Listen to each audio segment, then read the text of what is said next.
Olá, eu sou a Ellen Bileski, CEO da Ecomunica. A gente está aqui nessa edição especial do Join the Meeting, hoje com a presença da Andrea, aqui da Numen. Ela depois vai se apresentar, com a Sara, da Decathlon. Eu sou CEO da agência que presta serviço, agência de comunicação, tanto para a Decathlon quanto para a Numen. E a gente veio aqui falar um pouco de liderança feminina. Então, eu vou passar a palavra aí para a André e para a Sara, para elas se apresentarem, contarem o que elas fazem também dentro da empresa. E a gente, é um assunto que todas nós adoramos falar. Então, vamos lá. Sou a Andrea, eu sou uma das sócias da Numen. A Numen é uma consultoria que eu posso falar feminina, porque foi fundada por uma mulher, foi fundada pela minha irmã, né? A Numen tem 13 anos. Mas antes, eu e minha irmã, a gente já trabalhava em outras empresas também. Só que, infelizmente, minha irmã faleceu em 2017. Então, hoje, a minha trajetória toda se resume em cuidar da Numen, em olhar para as pessoas, porque eu sou da área de vendas, e eu estou fazendo uma transição de carreira, saindo de vendas e indo para a área mais de gente, pessoas. Por isso que eu estou com... Vou até mostrar aqui, tá? Caderninho da Ecomunica, cheio de post-it. Estou fazendo uma ação social numa ONG, isso aqui são as entrevistas. Então, essa é uma outra fase da minha vida, saindo de tecnologia. Então, eu tenho 32 anos na área de TI, sendo 25 em SAP, sempre em tecnologia. Né? Então, fui migrando de tecnologia, gestão, área de vendas, e agora eu estou indo... É como se fosse uma evolução da minha consciência, evolução da minha pessoa, indo cuidar de gente. Né? E eu herdei isso da minha irmã, depois que ela faleceu. Tenho a responsabilidade de deixar na Numen esses valores, as crenças que ela tinha, e uma coisa muito bacana que ela falava, eu posso...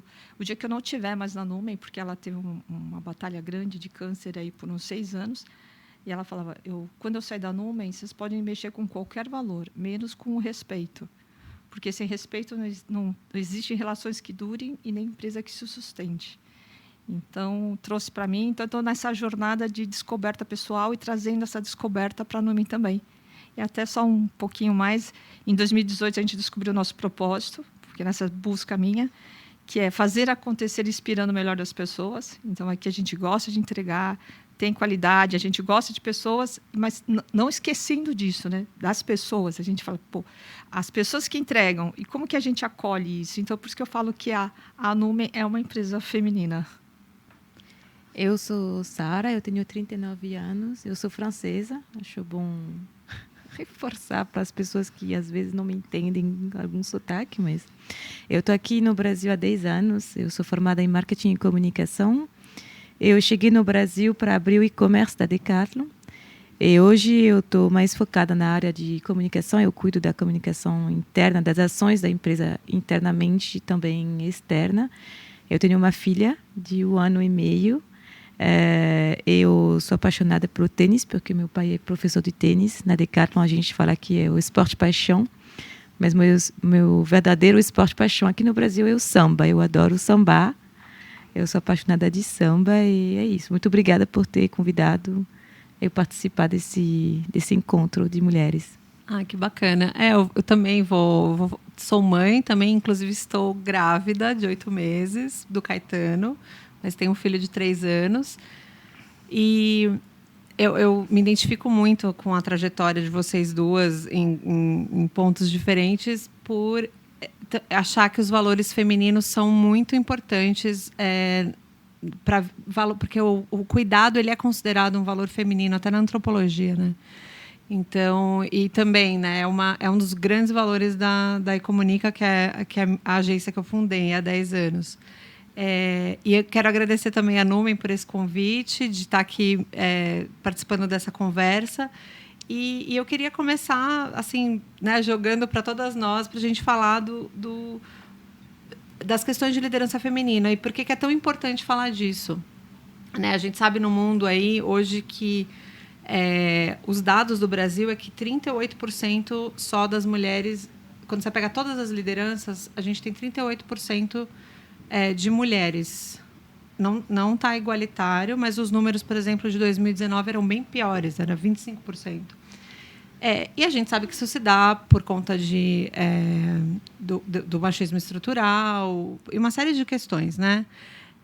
Mas queria entender como vocês veem isso, como que vocês vivenciam isso e principalmente porque vocês duas estão em áreas que são predominantemente masculinas, né? A Andreia na tecnologia e a Sara no esporte. No varejo de esporte, mas o esporte ainda é um lugar muito masculino. E no meu caso, por exemplo, de agências de comunicação em geral são predominantemente femininas, mas não na liderança. Quando você vai chegando na liderança, ela é mais masculina. E a Ecomunica é uma agência a gente está mais de 80% de liderança feminina. Então, eu queria ouvir vocês. Como é que vocês sentem isso na pele e o que vocês acham que a gente precisa fazer juntas, né? Todas como líderes mulheres para mudar esse cenário? Bom, eu posso falar por mim, né? Eu comecei na área de TI já na faculdade, né? Muitos anos atrás, tinham poucas mulheres. Realmente, o mundo de tecnologia de meninos já me perguntaram várias vezes por que você acha que tem mais homens em tecnologia do que mulheres, né? E eu já respondi isso uma vez, falei que está associado, tem um estigma que está associado a tem que saber exatas, e as meninas não gostam de exatas, e não tem nada a ver, porque quando eu lembro da minha irmã, assim, ela chegava final de ano, minha mãe falava, ué, sua irmã não veio junto com você, por quê? Eu falei, ela resolveu passar na capela, lá perto da escola, porque ela tem que rezar para ela passar de ano. Então, só para aproveitar a oportunidade de falar, não tem nada a ver com isso. Tem a ver com a gente acreditar no que a gente pode. Então, eu acho que, historicamente, não, só menino que gosta de joguinho de game, menina não, então as meninas se afastam do computador. Então, é bom tirar esse estigma, né? Então, assim, gente, não tem nada a ver. Minha irmã tinha suas dificuldades na escola, fundou uma empresa, hoje tem 600 pessoas, né? Então, até na história que a gente está começando... Lá no mês a gente tem uma iniciativa de contar a história de mulheres, a gente vai lançar um livro ano que vem, e eu contratei 3 pessoas que tinham relação com ela e uma bibliógrafa para falar da história dela. Então, eu acho que vem mais desse estigma, né, do mercado de tecnologia. E eu sempre gostei disso. Assim, eu, com 15 anos, já fui fazer um curso de computação, eu gostava. E realmente era sempre menos de mulheres. O que eu tenho visto agora, que eu acho muito, muito legal, são pequenos grupos, né? O Programaria, Mulheres em Tech, as mentoras, estimulando as mulheres a vir para a área de tecnologia. Então, eu acho que tem mais um estigma do passado do que vontade mesmo, porque todas têm o dom, temos o dom, só que tem que ser estimulado, tem que quebrar essas barreiras para vir para a nossa área de tecnologia. E você já sentiu alguma vez, em uma situação ou na faculdade ou no mercado de trabalho, que você teve mais dificuldade em ser aceita ou ser promovida por ser mulher, ou você não sentiu isso? Não senti. Mas eu já vi uma cena. Ah, é? Uma cena. Eu não senti porque não foi comigo, mas eu presenciei e fui acudir quando eu trabalhava muitos anos atrás num banco, no setor financeiro, eu vi uma colega correndo para o banheiro chorando. Ela saiu da mesa do meu chefe e foi para o banheiro chorar. Eu falei, nossa, o que aconteceu? Eu fui atrás dela. Eu nunca vou esquecer a cara dela, assim, foi bem comovente. Ela ficou emocionada. Ela olhou para mim e falou assim, eu falei, por que você está chorando? Aí ela falou assim, eu contei agora para o nosso chefe que eu estou grávida. E sabe o que ele respondeu para mim? Por isso que eu odeio trabalhar com mulher. Nossa. Eu nunca vou esquecer aquela cara dela chorando na minha frente. Eu falei, só fiquei assim, aqui eu não fico mais. Aí que eu decidi pedir a conta desse emprego. Eu falei, eu não quero ficar grávida e ter que eu sentar nessa cadeira e contar para ele e não escutar um parabéns, olha que legal, não, e falar por isso que eu odeio trabalhar com mulher. Foi isso que ele respondeu. Então, não passei comigo, mas eu senti a dor dela em mim, assim, sabe? Então, graças a Deus, isso foi muitos anos atrás. Infelizmente, naquela época, no banco não tinha para onde você correr, o RH, porque assim, é uma área machista, né? Assim, era eu e mais 2 mulheres na área, tinha uns 15 homens, assim, sabe? Então, a sorte que os outros colegas não compartilhavam da mentalidade do meu chefe, mas é chefe, bem a palavra chefe. Então, eu não vivi isso, não vi mais nenhuma vez, foi muitos anos atrás, mais de 30 anos atrás. Então, não vi isso acontecer de novo, mas já, se for uma experiência meio indireta, eu já vivi isso. Entendi. Infelizmente. E você, Sara, conta um pouco desse mundo do esporte, né, que você é uma liderança, né, numa empresa global. Conta um pouco se você já viveu isso na pele também. Eu vou contar da minha experiência como mulher, né? Eu acho que a gente estava falando um pouco antes de iniciar o podcast. O que está mais gritante para mim, e estou lidando com isso, estou aprendendo com isso, porque eu lancei um projeto de diversidade e inclusão na Decathlon faz 2 anos, junto com a diretora RH. E desde então eu estou aprendendo. Estou aprendendo que algumas vivências que foram minhas, muitas outras mulheres vivenciaram também, que não era uma coisa comigo, era uma coisa que estava compartilhada com outras pessoas. Então, estou ainda tentando entender que algumas das minhas vivências foram ligada ao fato de ser mulher. Mas eu, como mulher, o que eu sinto mais é que uma das coisas que justamente estou entendendo que está ligado ao fato de ser mulher é de sempre fazer mais, sempre ter que entregar mais, eu não me autorizo de não responder um e-mail, por exemplo. Isso foi uma coisa que durante toda a minha carreira, e ainda mais como líder, eu ficava conectada até 1 da manhã para ter certeza que eu ia responder para todo mundo. Foi depois da maternidade que eu me dei, porque não tinha mais como, né? Eu não conseguia mais responder para todo mundo, que eu comecei a me autorizar a responder mais tarde e descobri que não estava mudando nada. E que, na verdade, muitos outros líderes, né, principalmente homens, não respondem sempre, que tudo bem, a pessoa vai te escrever um e-mail depois, você vai responder mais tarde. Não coloca você numa situação de eu não pertenço nesse lugar que você estava me contando um pouco mais cedo. Isso eu senti e estou ainda sentindo. Essa necessidade de sempre querer provar que eu estou na cadeira certa, provar que sim, eu mereço estar aqui. E isso eu demorei para entender, que estava ligada ao fato de ser mulher. Eu nunca tinha cogitado. Eu estava, e ainda acho, né, na parte consciente da minha mente, que está ligado a o fato de eu ser uma profissional. Eu sou profissional, eu sou engajada, eu gosto de trabalhar. Mas hoje, com tudo o que eu estou lendo, com todas as conversas que eu tenho, igual essa que a gente está tendo, eu entendo que não, que na verdade muitas nossas temos esse reflexo, né, de fazer além, fazer ainda mais, produzir mais, para poder se sentir confortável no lugar onde a gente está. Então, é mais nessa parte que eu estou continuando a descobrir, né, o quanto que está sendo diferente de ser líder como mulher do que ser líder como homem. E aí, depois eu descobri uma outra parte minha, que é de ser líder mãe, que para mim é outra coisa ainda. Ser líder mulher, eu acho que até enfrenti, sim, barreiras, principalmente quando me tornei a líder, de ser visto como uma pessoa muito fria. Então, tinha muita dificuldade das pessoas aceitarem a minha firmeza e a minha exigência. Isso também, depois de algum tempo, eu falei, mas os outros também são assim. Por que eu estou sendo visto como uma bruxa de um dia para o outro, porque eu sou exigente?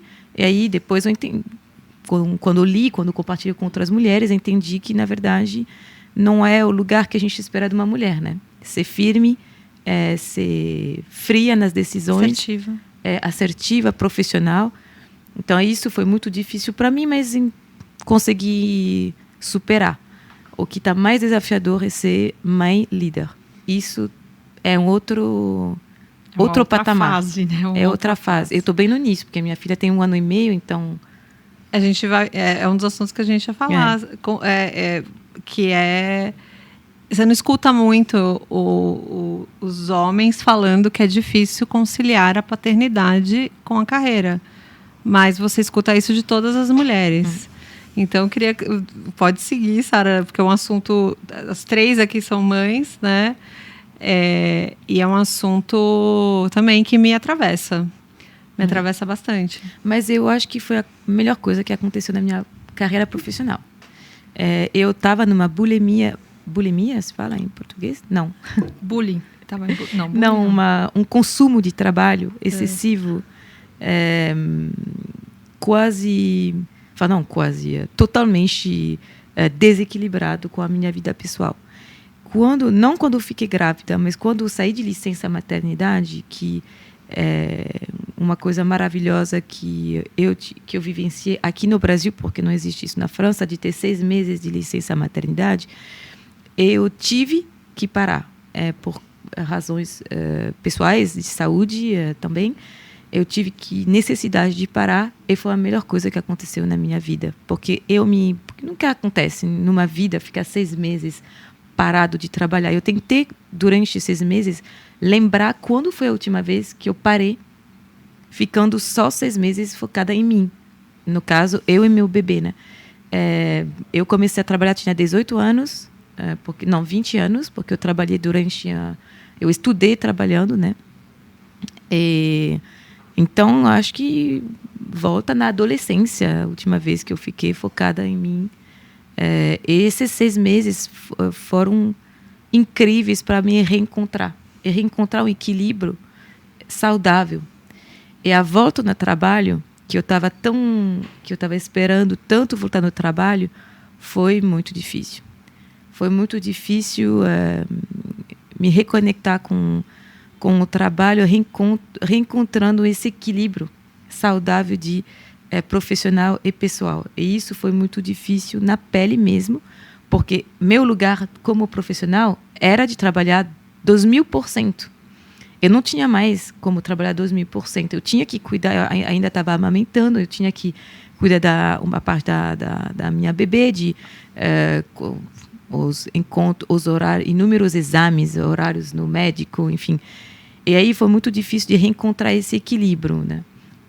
Mas hoje eu acho que eu tenho uma relação muito mais saudável com o meu trabalho, um equilíbrio de vida profissional e vida de pessoal que o fato de ser mãe da maternidade me trouxe. Eu não falo que cada mulher tem que passar para a maternidade para poder encontrar isso, mas eu acho que foi uma passagem meio obrigatória que me fez encarar que realmente eu estava numa relação não saudável com o trabalho que estava me consumindo por dentro. E hoje eu estou nessa fase de reencontrar esse equilíbrio. Hoje, um ano depois de ter voltado, que faz 1 ano que eu voltei no trabalho, eu me sinto muito mais confortável como líder. Eu tenho uma desconexão emocional com o trabalho. O trabalho não está sendo mais meu bebê. Eu já tenho um bebê.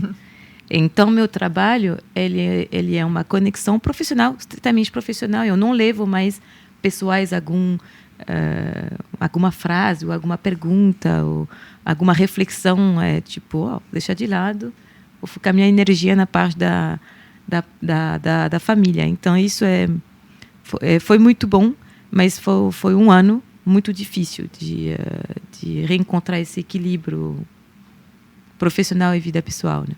Coloca as coisas no seu na sua devida proporção. Exatamente. É como se fosse a roda da vida, né? Tipo, poxa, tá demais no trabalho. É bom, a maternidade traz isso, né? Mas eu acho que com o recuo, eu me autorizei a ter filho tarde, porque eu estava ciente disso. Eu acho que eu demorei, porque eu fiquei grávida com 37 anos, né? Porque eu queria priorizar a minha carreira profissional. Era uma coisa minha, que um dia, quando eu vou aprofundar a psicanálise, eu vou entender por quê. Mas eu me autorizei foi um momento bem especial da minha vida profissional, que eu decidi ficar grávida. Foi durante o Covid, inclusive, que também eu fiquei em casa, reconectada com a minha família, que eu não estava mais correndo em todo lugar, né? Mesmo se durante o Covid tinha inúmeras crises para gerenciar. Eu acho que não foi por acaso. E isso é interessante também, porque eu não sei se os homens refletem assim inconscientemente, porque eu acho que tudo isso está no meu inconsciente, não é uma coisa consciente, né? Mas é engraçado, de vez em quando eu penso, será que eu não decidi ter filho mais cedo também porque eu queria priorizar essa carreira, e que essa carreira era possível na minha mente só como mulher solteira. E para você, Andréia, como é que foi isso? A minha gravidez, ela também foi adiando. Eu tenho consciência que é devido à minha carreira. Quando eu fui ter filhos, até o médico falou, olha, eu falei para você dar uma parada e se tratar. Você não se tratou. Agora a gente descobriu que eu tinha endometriose. Aí eu tive que fazer tratamento. Então, foram anos de tratamento. Então, quando foi para ter minha filha, então, os 9 meses, consegui me dedicar para ela, sabe? Tipo, eu tinha um tempo, porque eu estava grávida. Então, consegui equilibrar bem já nessa fase. E porque, assim, você quer muito um bebê e você faz N tratamentos. A hora que você consegue, você fala, nossa, que delícia isso, assim, sabe? Então, os 9 meses foram bem tranquilos. Só que, assim, uma coisa que eu não recomendo para todo mundo, assim que ela nasceu, eu fiquei com ela os 2 meses e já depois voltei a trabalhar, assim, porque eu, uma louca, né? Eu tinha uma empresa e hoje, se eu pudesse voltar atrás, eu faria tudo diferente. Eu conectaria mais com ela, ficaria mais com ela. Então, eu falo, gente, eu não sou exemplo, não façam isso, né? E a fala de vocês me lembrou algumas coisas. Eu lembro de alguns homens que estavam grávidos, né? Então, eles ficavam tarde no escritório. Eu lembro que eu passei na baia de um e fiz assim, ó, com a mãozinha, ó. 7 horas, vai embora para casa, meu. Você está grávido, você já tem que acostumar, vai desacelerando agora, porque quando seu filho nascer, porque a gente tem mais homens que mulheres na empresa, né? Assim, quando seu filho nascer, você tem que estar lá. Você tem que estar antes, né? Chegar, cuidar da criança, não sair nesse horário tão tarde, né? Então, assim, como a gente tem mais homens que mulheres, então eu dou esse recado para eles. Falar, vai cuidar do seu filho, não, você tem família. Então, quando eu vejo algumas pessoas que ficam até tarde, eu falo, por que está ficando? O que está acontecendo? Às vezes dá pico mesmo de trabalho.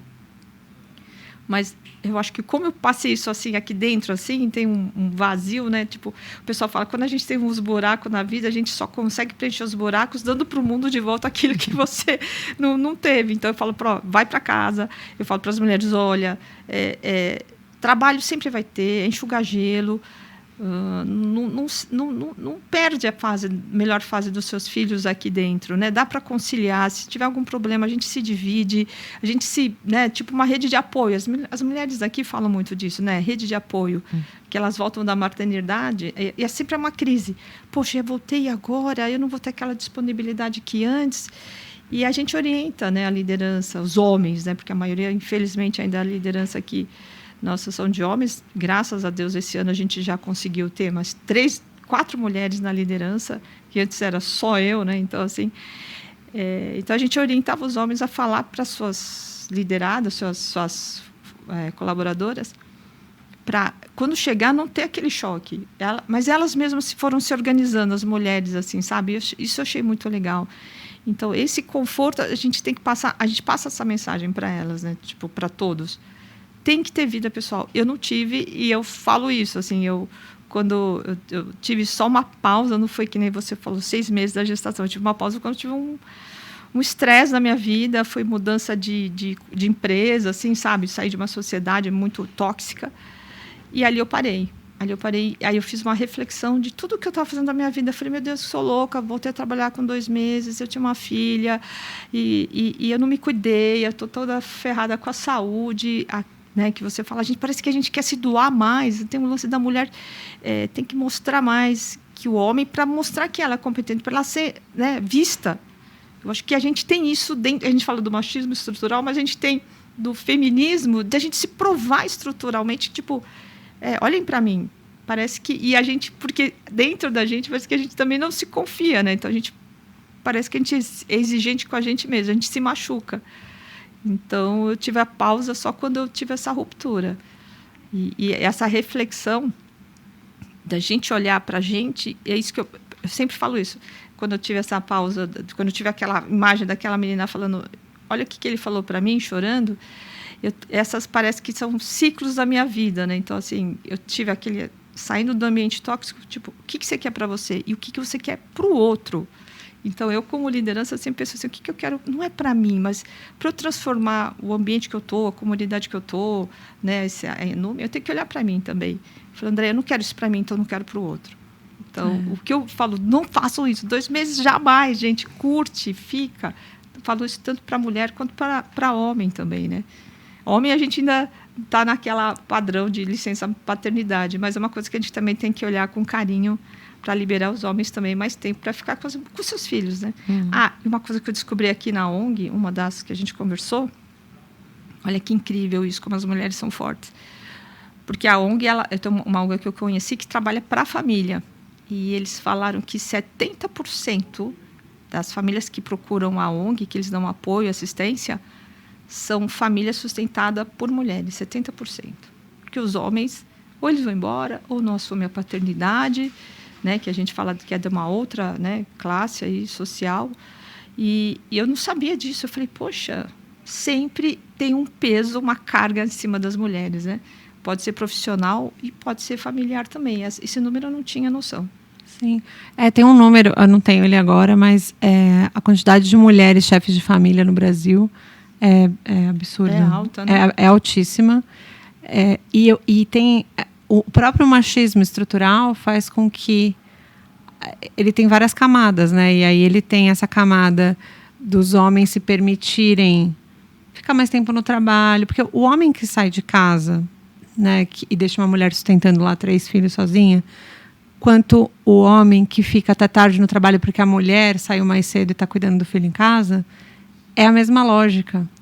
E aí a mulher que permite que a nossa exigência, né, conosco mesmo, é do machismo estrutural. A gente cresceu, por isso que é chamado estrutura, né, porque a gente cresceu nessa estrutura. A mídia vendeu essa estrutura para a gente, na sociedade, né? E a gente se autoexige muito. Porque parece que você tinha que provar, né? Eu, por exemplo, acontece comigo também como empresária, também a gente presta serviço, né? Comunica uma empresa de serviço, de comunicação. E de perceber... Já teve situação, por exemplo, de um cliente me perguntar se eu era casada.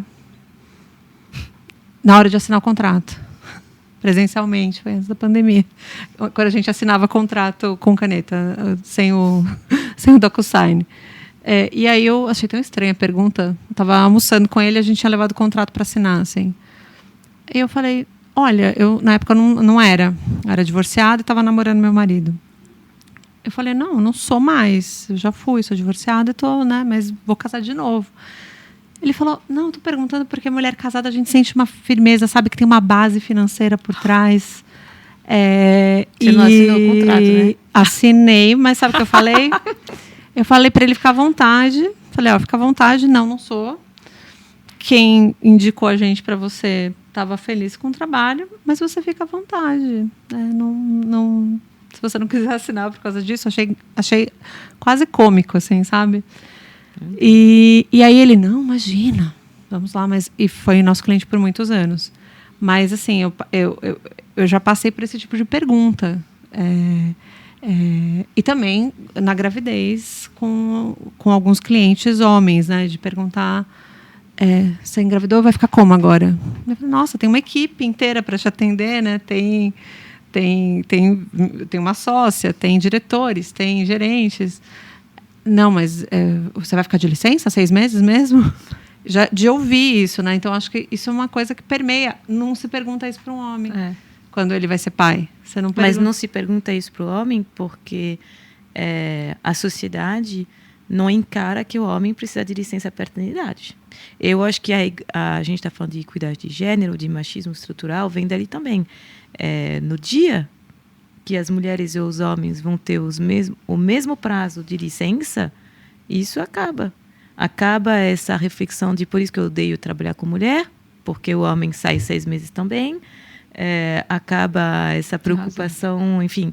É até engraçado, não é engraçado, estranho, tem muitos dados dos países do norte da Europa, né, que já aplicam esse tipo de licença, que os governos aplicam. Sim. É 1 ano de licença e aí o homem e a mulher dividem como quiserem. Já está comprovado que isso é bom para a sociedade. Já tem todos os números. É estranho. Por que ainda não está sendo? Por que as empresas... Eu me faço essa pergunta muitas vezes. Por que não está indo para frente? E isso para todos os assuntos a gente está falando hoje de de liderança feminina, mas se a gente falar de diversidade no geral, né, já está comprovado que isso é bom para o negócio, é bom para a sociedade, tem tudo. Por que não está indo para frente? É o que você está falando, a estrutura. Porque o machismo está estrutural, ele está dentro da sociedade desde tanto tempo.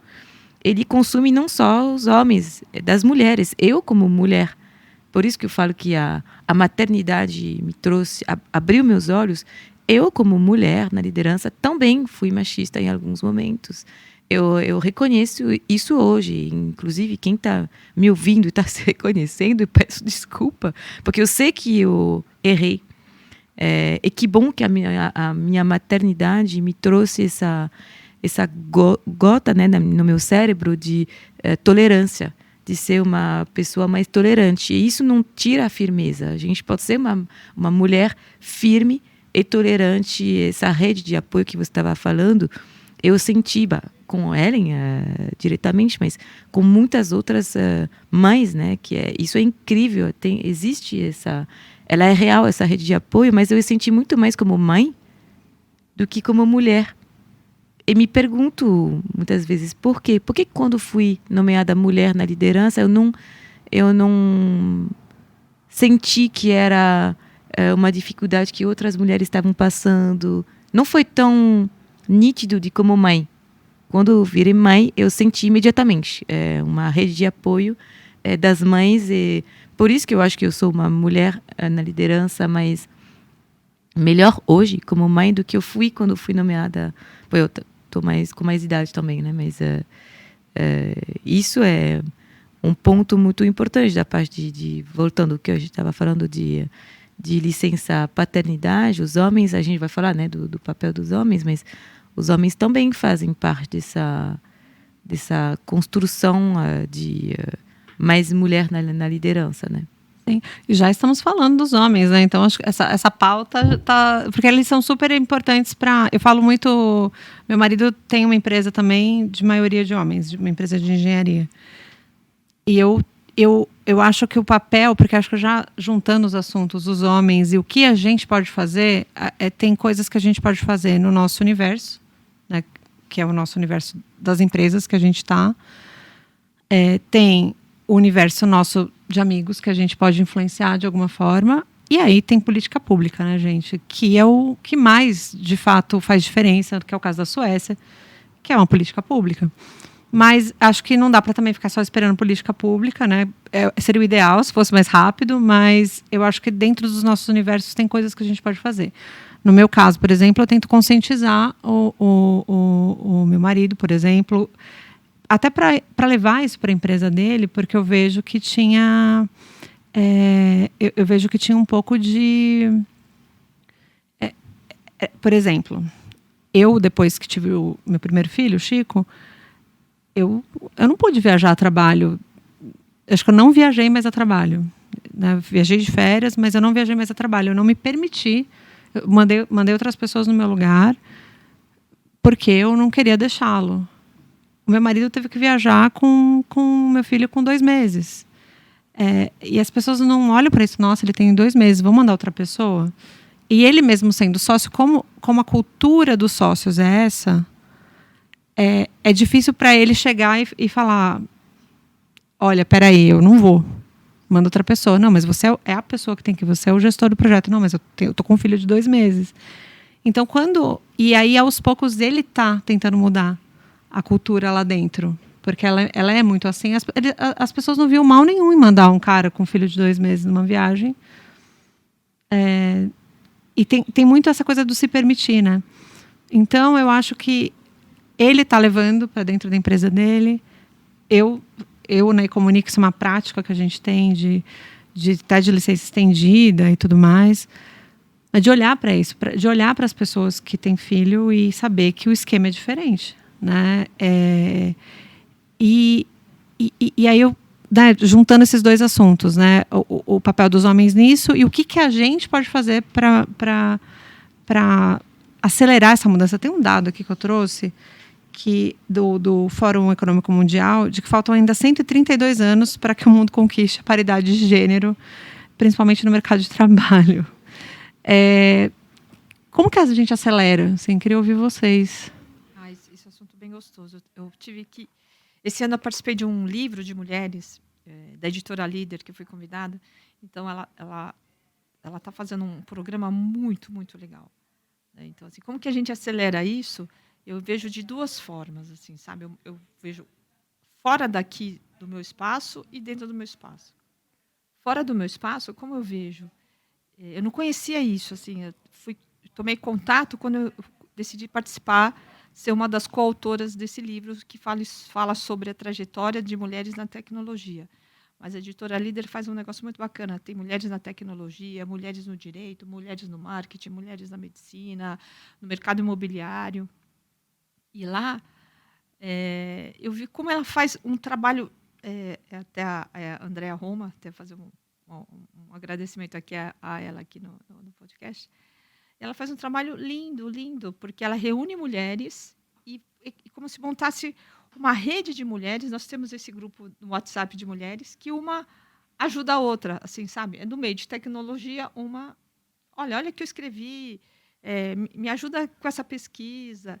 Então, fora, existem pequenos núcleos começando a fomentar isso. De tecnologia tem vários, assim, que é para mulheres. Formação gratuita, são mulheres que se reúnem e falam como que a gente ajuda as meninas do ensino médio, meninas até antes do ensino médio, a ter o gosto pela tecnologia, tirar esse estigma de exatas, entendeu? Tirar esse estigma de que não é para mim, porque tecnologia hoje não é mais só programação.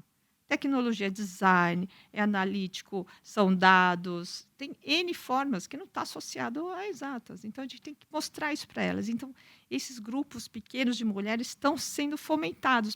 Eu falo, pequenos oásis nesse deserto. Isso eu acho muito legal. Então, para ver se acelera essa paridade aí, né? Que 132 anos vire 50, será?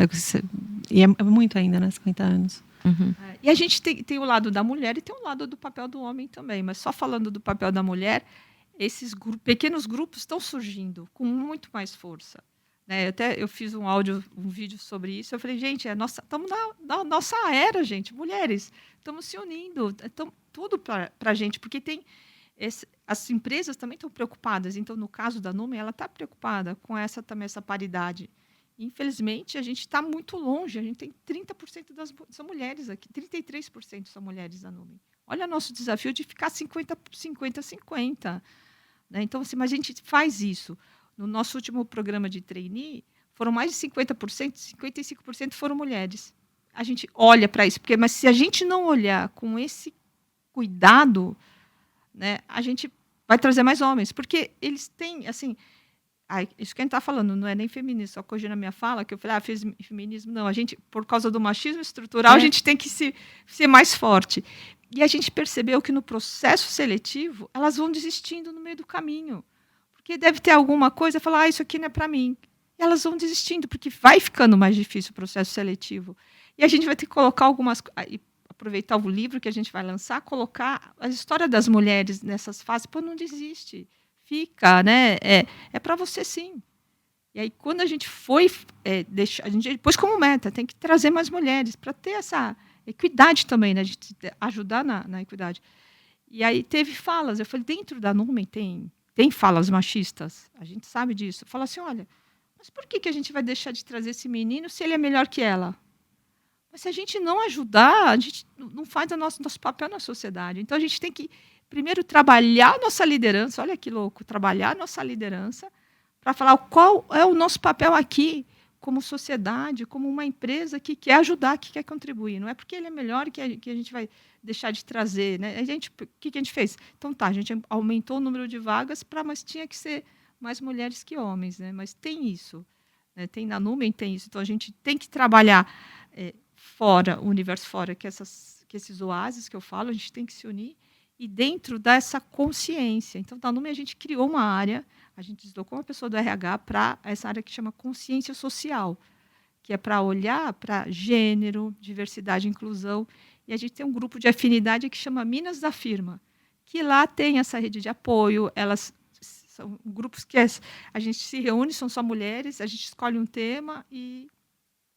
Hoje, ainda bem que tem essa coisa do encontro virtual facilita bastante. E aí a gente fala ali à vontade, assim, sabe? Uma fortalece a outra. Mas tem o lance do homem. Depois a gente pode falar disso, como que o homem pode colaborar com isso também, né? Mas tem esse papel das mulheres se unirem, o papel da empresa e o papel do homem também para ajudar nessa aceleração da paridade. Com a paridade. Os homens, eles são muito importantes nessa história. Eles são essenciais, na verdade. Não acontece sem eles. De todas as partes de diversidade que a gente toca, né? É sempre quem está mais favorecido que precisa lutar. Na Decathlon, quando a gente criou o projeto de diversidade e inclusão com a Regina, a diretora RH, nos duas, a gente decidiu criar esse projeto no dia que a gente se encontrou, quando ela foi contratada. A gente, imediatamente, eu senti uma força por ter mais uma mulher na direção, eu senti uma força imediata, eu falei, a gente tem que tocar esse assunto juntas. Aí a gente se uniu e a gente carregou esse projeto juntas. E o que você falou de treinar a liderança, foi por ali que a gente começou. Primeiro a gente se informou, então a gente foi atrás de consultorias, a gente fez um grande benchmark para poder entender sobre todas as frentes de diversidade, dentro tinha a liderança feminina, e a gente se deu conta imediatamente que tinha, primeiro, que formar a liderança. Porque a liderança precisa entender qual é o papel da liderança nessas reflexões. E como tem mais homens na liderança, eles precisam se armar de escuta, mas escuta ativa, não escuta só por escutar, ficar silencioso. Escutar mesmo, raciocinar o que está acontecendo, para poder depois ser porta-voz, porque eu acho que os homens são eles, junto conosco, que podem mudar as coisas, porque o machismo estrutural, ele vem bem de um lugar, né? Então, precisa desconstruir justamente todas essas crenças, esses reflexos, né? Esses viés inconscientes que a gente chama, que você estava falando de contratações, nós mesmo, mulheres, também a gente aplica, né, a viés inconsciente na contratação. Então, como que a gente treina essas pessoas, como que a gente coloca metas do negócio, metas de 50% de liderança que a gente tem na Decathlon, a nível mundo, inclusive global, e como que a gente treina todo mundo, mulheres, homens, para todo mundo ter ciência que tem alguma parte na própria entrevista, que a mulher não vai reagir igual de um homem. E que você que está contratando, você tem que estar ciente disso na hora de avaliar. Senão, você vai simplesmente continuando a aplicar o que você está acostumado a aplicar e contratar, então, mais homens, porque, de fato, os homens têm menos estresse na entrevista do que uma mulher, que a gente estava falando da mulher querer sempre fazer mais. Então, eu tenho, por exemplo, eu vou falar de mim, eu tenho sempre receio de parecer arrogante. Então, eu vou diminuir quem eu sou na minha apresentação, numa entrevista, porque eu tenho receio que a pessoa ache que eu sou arrogante. Se a pessoa que está contratando não tem ciência que esse viés inconsciente é um viés que pode acontecer com muitas mulheres que nem estão, às vezes, indo na entrevista porque acham que nem são capazes. Que acham que, não, eu não sou capaz de ser CEO. Eu já tive uma conversa com um colaborador que estava abaixo de mim, né? E que falava, não lembro, ele me falou, não, se alguém me apresenta a cadeira de CEO, eu vou. Eu falei, como assim você vai? Você não tem competência para ir na cadeira de CEO. Eu vou lá, vou aprender. Essa frase, ainda hoje, ela tem um sentido para mim. Ela ressoa, porque eu nunca aceitaria um cargo de CEO, aonde eu já sei que eu não sou competente. E olha só a diferença de pensamento entre os homens e as mulheres. E isso vale também para salário. As mulheres, elas pedem mais salário quando elas já estão comprovando que está já desdobrando, além do salário que elas merecem, né? Os homens não. Os homens já pedem antes de ser da competência. E isso vem da formação, vem da educação, vem da própria sociedade. Então, eu acho que nós, como mulheres, o nosso papel é de ser porta-voz disso. É de parar de fingir que não está existindo. E os homens, o papel deles, eu acho que é de escutar. E aceitar que está acontecendo. É só assim, se juntando as forças, que a gente vai conseguir mudar os paradigmas, mudar as crenças, fazer que as mulheres também se candidatam para um cargo que elas acham que não são capazes. E eu estou falando isso e sei que está continuando a acontecer comigo. Então, o tempo que eu demorei já para ter ciência, vai ter mais um tempo ainda para poder aplicar, né? Porque tem o tempo de aceitar e ter o tempo de conseguir agir, né? Que são duas coisas diferentes. Eu acho que, como mulher, eu estou tentando transmitir isso para as pessoas, que tenho bastante mulher na liderança, para as pessoas com quem eu trabalho, para elas talvez não replicarem os erros que eu cometi na minha carreira profissional. Eu acho que não é por acaso. Eu fui criada profissionalmente por mulheres. As três mulheres que me formaram, as três hoje estão em cadeira de CEO de empresas globais, né? E acho que não é por acaso. A minha mãe também era a chefe da família, era a minha mãe que carregava a parte financeira da família, que tinha muitas ambições profissionais. Meu pai era professor de tênis, é com ele que eu curtia mais. Não acho que é por acaso que eu me senti capaz de poder ser líder, porque eu tive esse exemplo. O quanto a gente não vai, como mulher, encarar que nosso papel é de dar exemplo para todas as mulheres que hoje não se sentem capazes, para mostrar para elas que sim, é possível.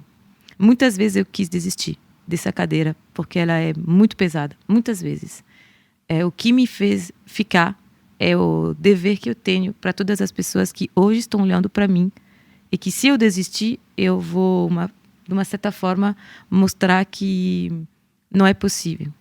E hoje eu sinto que isso é mais um peso, né, que a gente fala de peso no ombro, mas eu carrego essa responsabilidade de mostrar que sim, é possível. Tudo é possível, qualquer cadeira é possível. Porque os homens, a maioria, não vou falar de todos, mas a maioria, eles estão sonhando. A gente tem esse direito também de sonhar. A gente fala que o lugar da mulher é onde ela quer estar, né? Onde isso. Ela quiser estar. Tem até uns dados sobre isso que você falou, Sara,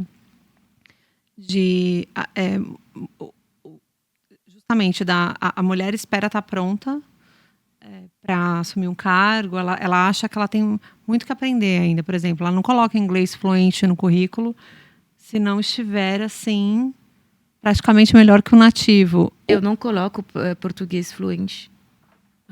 Você pode, tá? A gente você pode colocar nativo. Concordamos, né? Põe nativo. Então, a minha mãe me falou, mas Sara, seu português é nativo? Eu falei, não é. Às vezes ainda eu pergunto, olha só a exigência que a gente se coloca. É super fluente. Não, fluente sim. O nativo que eu não coloco. Não, Nativo. Pode colocar nativo. Vou mudar meu currículo, já saindo dessa sala. Mas exatamente, os homens colocam muito, muito mais fácil, né? Eu tô me comunicando fluente. Né?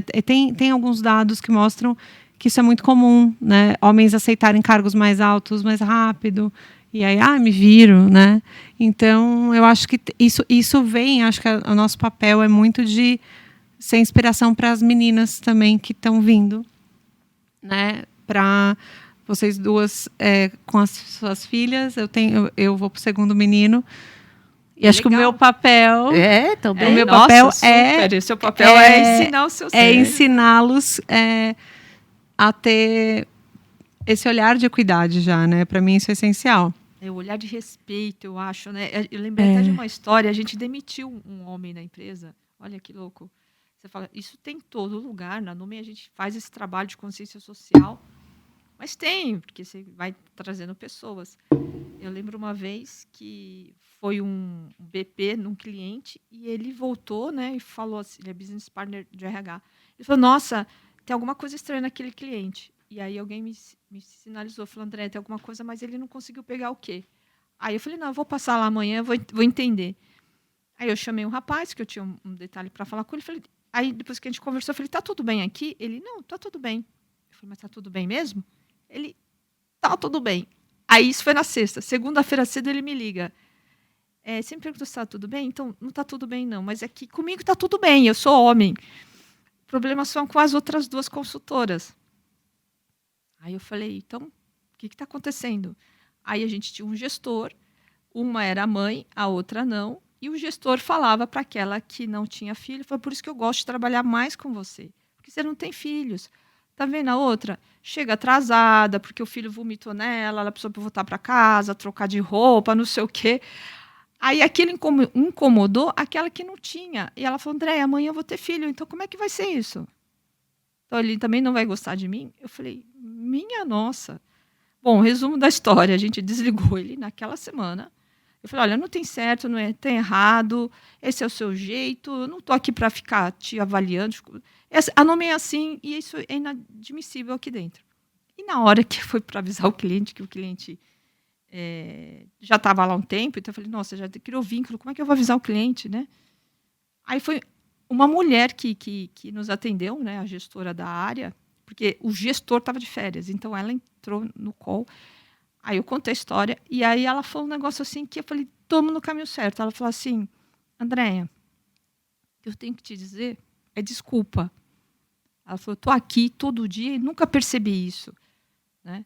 Então eu peço desculpa. E ela falou, eu já admirava a Numen, agora admiro mais ainda.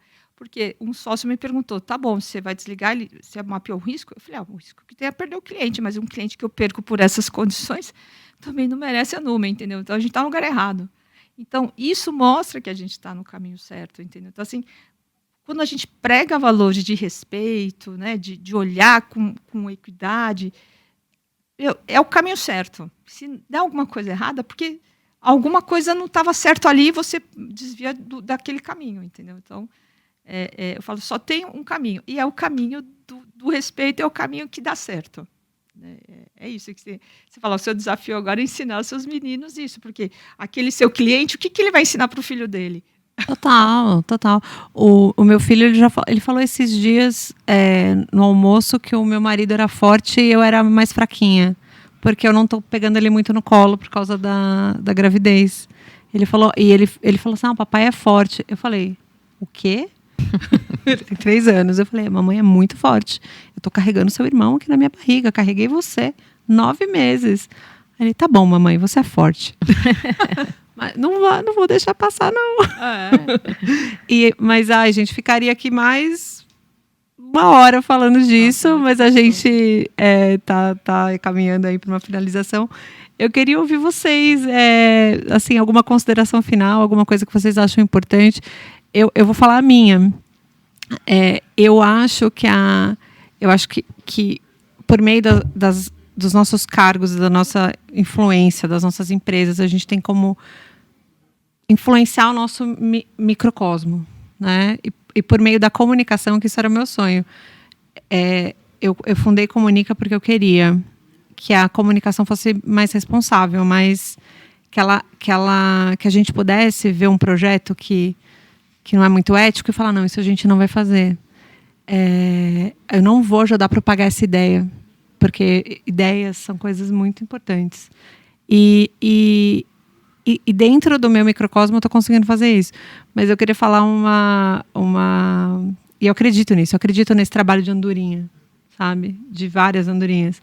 E das mães. Eu queria falar isso, Sara, que você falou. E eu só senti também... Acho que eu falei muita besteira antes de ser mãe, viu, gente? Muita besteira. De coisas que eu nem sabia do que eu estava falando. Também peço desculpas para qualquer pessoa que tenha ouvido eu falar alguma besteira antes de ser mãe. Porque na maternidade eu senti uma potência, assim, da rede de mulheres, da rede de colaboração das mulheres. Eu estou em alguns grupos de mães, mães profissionais, ou grupos de mães que têm a mesma pediatra, assim, alguma coisa. E você vê, não tem... Um dos maridos dessas mães tentaram montar um grupo de pais no WhatsApp. O grupo é morto. E o grupo das mães, então, assim... Gente, meu filho a coisa... Assim, tem de todos os níveis, tá? Desde a gente discutir junto, as mulheres muito politizadas, assim, inclusive. Discutir política pública de saúde para criança... até mandar uma foto de uma urticária. Meninas, vocês já viram essa urticária? Alguém sabe o que é? E aí vão trocando. Uma rede muito ativa. é uma coisa maravilhosa de sentir essa conexão com as mães, tanto no físico quanto, né, num grupo de WhatsApp. E eu senti que isso ficou muito forte, realmente. Assim, eu entendo muita coisa agora.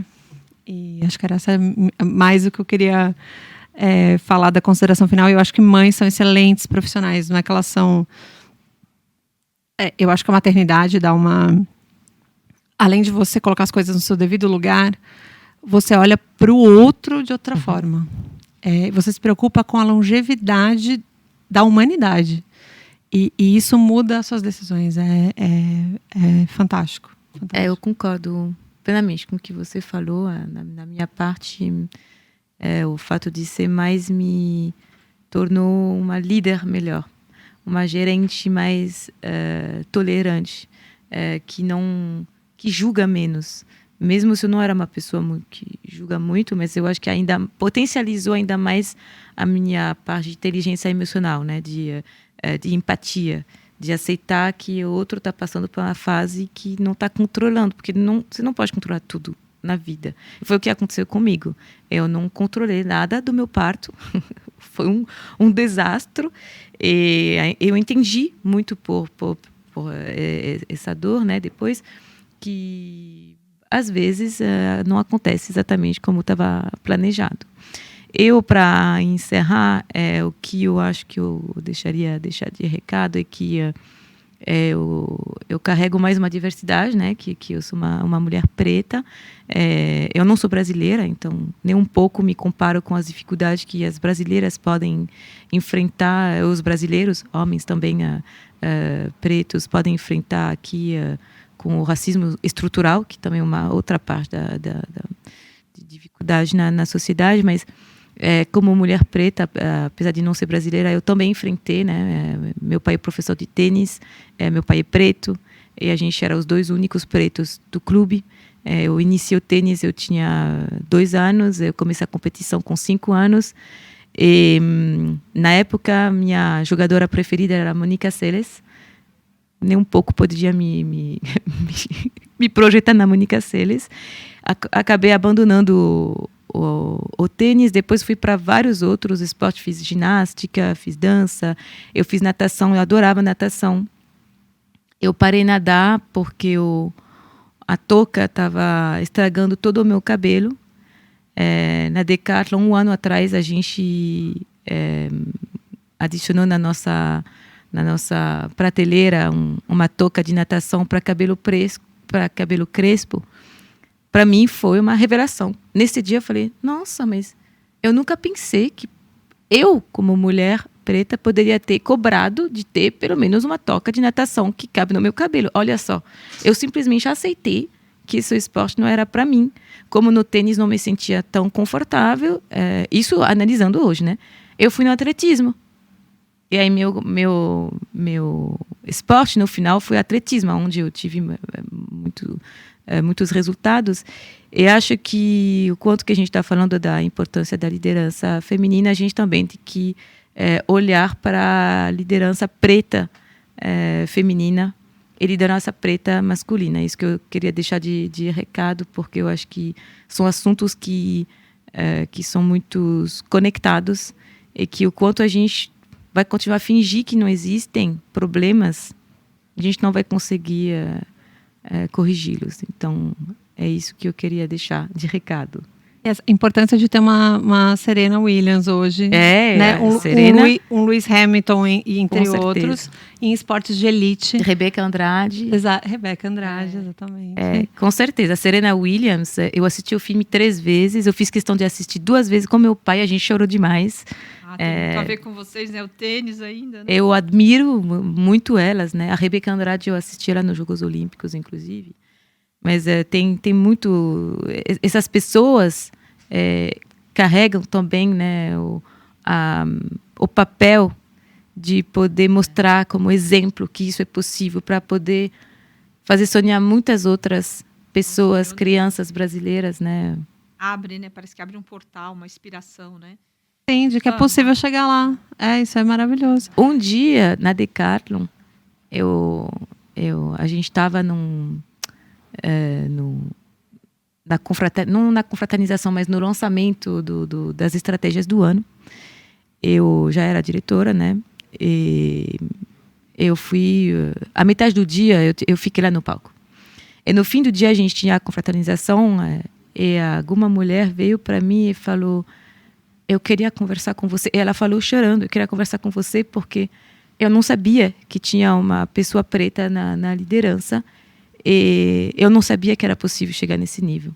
E a gente chorou juntas, porque eu fiquei extremamente emocionada, porque eu não estava eu sempre vi meu papel como mulher, mas eu demorei para entender meu papel como pessoa preta. Eu ainda estou aprendendo com isso. E o fato de escutar alguém que me falou olho no olho, agora eu sei que é possível. E depois disso, aconteceu muitas vezes comigo na Decathlon, né? Então, eu sei que hoje na Decathlon eu tenho 2 pesos, né? De representar as pessoas, as mulheres e as pessoas pretas brasileiras, mesmo sendo francesa, isso que é um pouco irônico, né? Mas é muito, muito bom de poder participar desses encontros, justamente porque a gente para um momento, dá uma pausa, e a gente conversa com muita transparência dos desafios que estão ainda para frente para nós. É verdade. E você, Andréia? Enquanto vocês estavam falando aqui, eu já tive algumas vezes os homens falando: mas vocês fazem um grupo de mulheres, mina das firmas, e os homens não podem entrar? Aí vocês é que se excluem, né? Aí eu fico pensando, eu falei, uma consideração aqui, vou jogar um desafio para os homens da Numen, os homens clientes que a gente tem, a gente fazer um podcast de homens aqui falando sobre isso, como que eles podem ajudar a diminuir, né, essa paridade, né, como acelerar a paridade, como eles tratam suas filhas, como eles olham as liderança feminina, como eles olham o mercado de trabalho e o que eles podem contribuir com isso. E o que eles acham, na opinião deles, né? Na opinião do homem sentado aqui nessa cadeira, falando sobre o papel deles para diminuir, né? Acelerar o tempo para a gente ter a paridade, né, no mercado de trabalho, homens e mulheres. Eu fiquei pensando, a minha consideração é jogar esse desafio para os homens sentarem aqui nessa cadeira e falar como eles podem, o papel deles nisso. E eu vejo na agência a gente tem todo um trabalho de comunicação para a diversidade e inclusão, em que a gente treina algumas empresas, assim, a gente traz workshops, conscientiza, sensibiliza e depois a gente cria cartilhas e uma série de coisas com parceiros especializados, né? E eu vejo muitos homens, principalmente dos mercado financeiro, os mercados mais duros, né? Que eles muitas vezes no começo do processo eles falam: gente, desculpa, eu não estou vendo nada de machismo, tá tudo bem aqui, não tem machismo. E aí você precisa entrar numa conscientização de viés inconsciente, de mostrar a diferença, porque que homem e mulher tem filho e mulher é tratada às vezes de um jeito e o homem de outro, e aí aí eles vão se conscientizando. É um trabalho bem... A gente tem... Eu falo isso com o líder da Frente de Consciência Social, o Guilherme, ele fala: Andréia, eu falo: Guilherme, eu quero acelerar esse negócio, está muito devagar. Não é assim. Ele fala o tempo todo: consciência é um negócio que você tem que despertar, tem que ir aos poucos, tem que mostrar, não é uma coisa de pragmática, de ensinar. É consciência. Isso que você falou é total. Eu até lembrei de um filme que eu assisti que chama American Son, né, que fala sobre o racismo estrutural que tem nos Estados Unidos.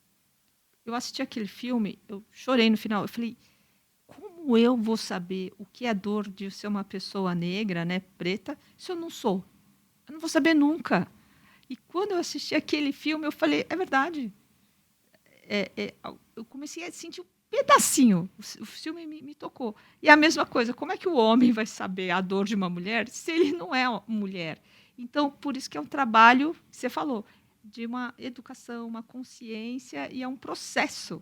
Sim, né? E ele tem que estar aberto a escutar. E eu me coloco num lugar de mulher branca também. Quando o dia que eu entendi que eu, por mais que não queira, sou racista. Porque eu estou na estrutura. Né? E eu tento ser antirracista justamente para combater essa estrutura. Mas a forma como a sociedade em que a gente se insere, a gente acaba tendo esse tipo de... Você está inserido numa sociedade racista. É muito difícil que você não tenha um pensamento ou uma... E toda... Você admitir que isso está em você, né? Que o machismo também está na gente. E a gente tentar não levá-lo para frente e combatê-lo, eu acho que é aceitar. Eu tive já... Assim, aceitar. Eu já tive atitudes racistas sem ter consciência delas. E agora eu quero aprender mais sobre isso. E eu acho que os homens têm esse papel na paridade, na equidade de gênero, de escutar a gente, né? E entender como que eles podem... Eu acho que começa pela escuta, né? E é isso. E para terminar num ponto positivo, eu acho que a gente melhorou muito nos últimos anos, porque eu não sei se teria um podcast sobre liderança feminina há 20 anos. Olha que bom que a gente hoje já se sente à vontade de falar. Eu acho que lá na época talvez teria receio de ser demitida só então, por falar, isso né? mesmo. A gente não procurou RH naquela época, eu e minha amiga. Falou, mas não existia... eu acho que nem passou isso pela nossa cabeça, sabe? Pô, a gente vai falar mal do nosso chefe, sabe? Então, é verdade. Olha como... Até andou devagar, mas a tendência é que ande mais rápido. A minha filha pensa diferente, totalmente diferente. A sua filha vai pensar diferente, o seu filho também. Isso é uma coisa positiva delas, que está vindo agora, né? Ah, legal. Nossa, dá para fazer um outro, né? Bom, gente, obrigada. Essa foi a edição especial do Join the Meeting para falar de liderança feminina. A gente vai ter que fazer um 2, um 3, porque é muito assunto, né? Mas obrigada. Obrigada pelo convite aí para a Numen.